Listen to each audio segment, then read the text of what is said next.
Panja Rancangan Undang-Undang Sistem Budidaya Tanam, Komisi 4 DPR RI akan memperluas lingkup Rancangan Undang-Undang Sistem Budidaya Tanam menjadi Sistem Budidaya Pertanian Berkelanjutan untuk memberikan perlindungan hukum terhadap proses pemenuhan kebutuhan pangan nasional. Kebutuhan tanaman pangan yang begitu besar di Indonesia memerlukan regulasi yang kuat dalam proses pemenuhan kebutuhan dan persediaan tanaman pangan nasional. Wakil Ketua Komisi 4 DPR RI Herman Hairon menyatakan, pertambahan penduduk di Indonesia yang terus meningkat menyebabkan bertambahnya volume konsumsi tanaman pangan. Kondisi tersebut harus dapat diimbangi dengan adanya regulasi yang baik agar negara dapat memenuhi kebutuhan konsumsi tanaman pangan nasional dan tidak bergantung dengan negara lain. Menjadi Rancangan Undang-Undang Sistem Budidaya Pertanian Berkelanjutan. Tentu ini akan menjadi hajat hidup yang tidak bisa berhenti, tidak bisa stop.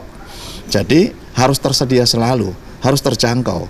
Karena pertambahan penduduk terus meningkat, konsumsi terus meningkat. Nah, kalau tidak diimbangi oleh ketersediaan budidaya, sekali waktu kita akan sangat bergantung kepada negara lain. Lebih lanjut, Herman Hairon menjelaskan, kebutuhan atas tanaman pangan yang kian bertambah harus dapat diikuti dengan kondisi alam yang baik dan perawatan benih tanah dan air yang intensif. Untuk itu, Herman Hairon berharap Komisi 4 DPR RI melalui Rancangan Undang-Undang Sistem Budidaya Pertanian Berkelanjutan dapat mendorong adanya pengaturan zona tanaman pertanian pangan, sehingga kawasan dengan potensi tanaman pangan yang tinggi dapat diterapkan manajemen yang tepat dalam pengelolaannya. Bagaimana semuanya dirawat, gitu, benihnya dirawat, dilindungi, kemudian dimanfaatkan secara baik, tanahnya juga dirawat secara baik, bahkan kita sudah melahirkan Undang-Undang Konservasi Tanah dan Air. Panji dan Mario, TVR Parlemen melaporkan.